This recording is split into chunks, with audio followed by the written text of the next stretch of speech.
L'action de la deuxième banque suisse vient juste de tomber sous les 2 francs suisses pour la toute première fois de son histoire. Le principal actionnaire de la banque helvétique a déclaré ne pas être en mesure de lui apporter une aide financière supplémentaire. Andrew Cunningham, économiste en chef pour l'Europe chez Capital Economics, a déclaré lors d'une interview en ligne avec Reuters que la raison pour laquelle le cours de l'action avait chuté à ce point était une réévaluation récente du risque dans le secteur bancaire opéré à la suite de problèmes survenus dans le contexte de la faillite de Silicon Valley Bank. La SVB, la Silicon Valley Bank, une banque régionale plus petite mais tout de même assez importante aux États-Unis, s'est effondrée, ainsi que quelques autres banques. Une sorte de contagion a eu lieu, non pas parce que ces banques entretenaient un lien quelconque avec le Crédit Suisse, mais parce que le sentiment des investisseurs a changé. Les gens ont examiné les autres banques plus attentivement, et le Crédit Suisse est désormais considéré comme le maillon faible en quelque sorte. Crédit Suisse a dévissé de 24,24% à 6,97 francs, son plus bas niveau. Aux yeux d'Andrew Cunningham, le secteur financier mondial peut se permettre d'être particulièrement préoccupé par la situation. Il s'agit, sans aucun doute, d'une préoccupation beaucoup plus importante pour le secteur financier mondial que pour la SVB.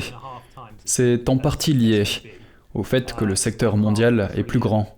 Son bilan est environ 2,5 fois plus important que celui de la SVB. Il s'élève à environ un demi-billion de francs suisses, ce qui n'est pas très loin d'un demi-billion de dollars. Donc, il est plus grand. Mais la différence importante est que le Crédit Suisse a de nombreux liens avec les secteurs financiers d'autres pays.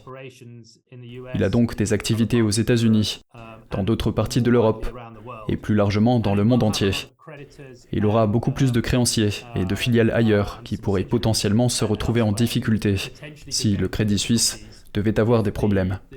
Ce sont donc ces liens mondiaux qui constituent la véritable préoccupation.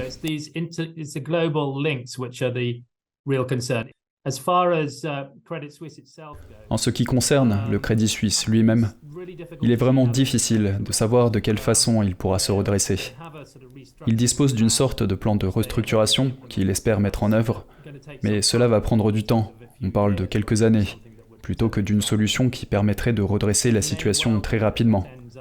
Il se peut donc que l'on s'achemine plus rapidement vers une sorte de restructuration, voire un sauvetage, impliquant soit les banques centrales, soit les gouvernements.